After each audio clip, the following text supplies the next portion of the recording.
Welcome back, and now we start the program in earnest. And remember, you can also be part of this program by sending us your email.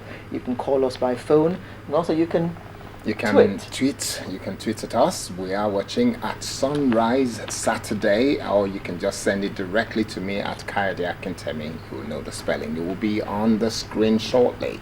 Okay. Now, the vision of the Ministry of Aviation since its establishment is to be the best aviation industry in Africa, and thereby turn Nigeria into the hub in Africa. And its mission is also to build a safe, secure, and efficient aviation industry.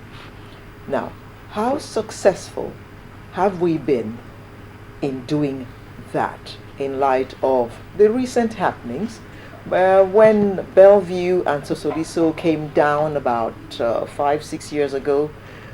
Some reforms were made, and we thought we had got out of that particular problem until June this year. Another plane, Dana, fell out of the skies and got us all thinking once again. Now, to look at this with us, we have Captain Benson Ikponwosa, who's an aviation practitioner. Good morning. Good morning. Good morning. We also have Mr. Ikechi Uko, who's an aviation expert. Good morning. Sorry? More of a travel expert. A travel expert. And we also expect an aviation analyst, Rosemary Amonshain, to join us in the course of the discussion. Let me begin with the practitioner. After that Dana crash and all that happened, this week, government now comes out and says to us that it had suspended Dana's license in error, and Dana can now take to the skies again. I'd like to know what your reaction was when that was announced. I think it was just a few days ago. Thank you once again for having me on the program. My reaction was hurrah. I loved it. I loved it because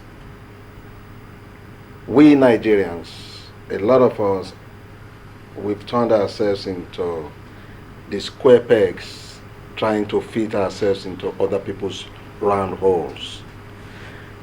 The government should not have suspended the air operator certificate of Dana in the first case. We always put the cart before the horse in Nigeria. Crashes are happening all over the world every time. America is the home of aviation in the world. Crashes occur in America every week, every month. They don't go suspending the air operator certificates of the airlines involved. These crashes involve fatalities.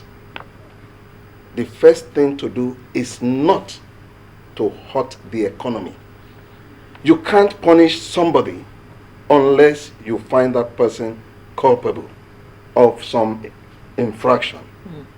By suspending the license of Dana in the first instance of this crash, Nigerians were saying, yes, crucify them, kill them. They are the cause of this problem. That's not the way aviation runs. That's not the way it should run. The present aviation setup in Nigeria, in my opinion, is the best that can be now.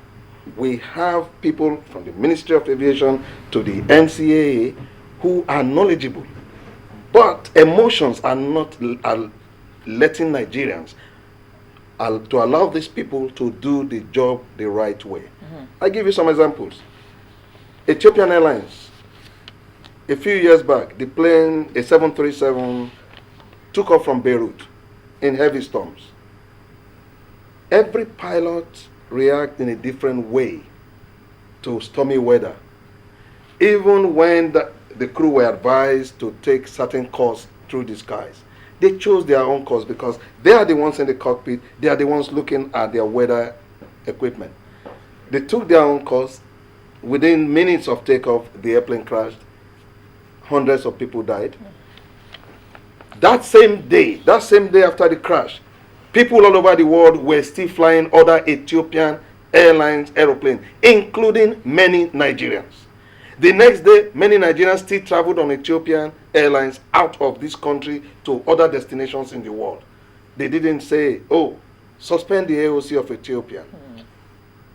In New York, not long ago, an A300 crashed, killing more than 260 people. The result was because they found out that the co-pilot made some inputs into the rudder that put so much force on the tailplane of the airplane and broke it literally in the flight. But they didn't crucify that airline. Investigations must be allowed to be carried out first. In the case of Dana, what's the airline got to do with it? But Captain, I hate to use the word I'm about to use, but I have no choice. But Go ahead. In this industry, we are still rather bush, in quotes. Thank you. We're still rather backward. So when one airline crashes, or when one airplane crashes, we're all going to say, it's the airline's fault. So we're not going to fly that airline, at least for now, until government tells us that, they've carried out an audit and everything is okay. Because that particular plane, if you recall, people came out after the crash to tell us their experiences with that particular aircraft. The people who came out, who were they? Were they pilots? People who were they engineers? There was an engineer. Look, There was an engineer.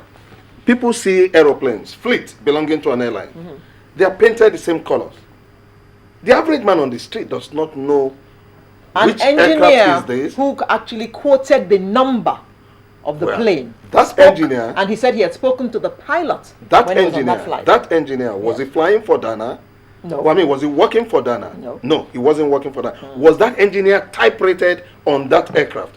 Madam, I have been about to go fly my own aeroplane. Some passengers that were going to board my airplane, one of them happened to hear the noise, a clacking noise coming from one of my engines. He didn't ask anybody. He didn't speak.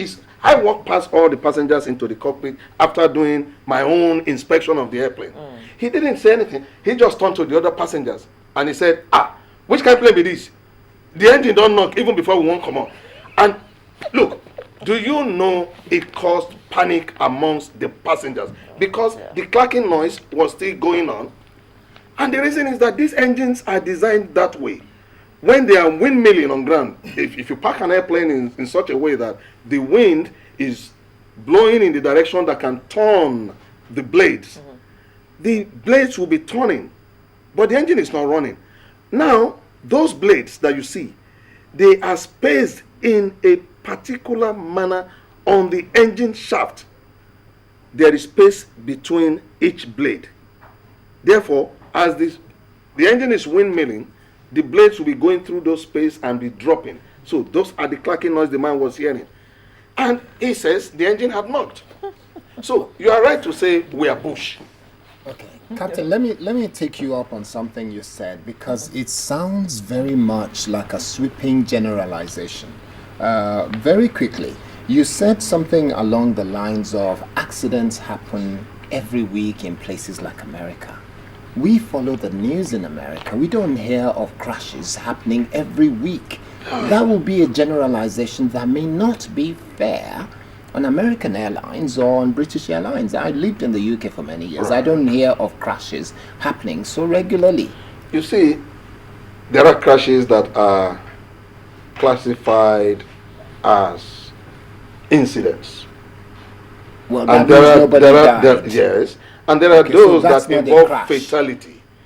Now, every blessed day somewhere in the world, there is something wrong with an aeroplane, or a pilot has done something stupid, or an engineer has done something. We're talking of people's lives. So in essence, it's not a case of 153 people losing their lives. Yes. That is On a a major. weekly In basis. this case, On a weekly basis. in this case, Yes. in this case of Dana airplane, 153 people came down. Like she said here, it's been quite a while since the Bellevue Sosoliso time. All right. If I look through, you can see some incidences here. Let's look. You can see. In America, in 2003, Air Midwest 5481, operating as U.S. Airways flight, crashed into a U.S. Airways hangar and burst into flames. 19 people, 2 crew members dead. Okay? Go ahead. U.S. Airways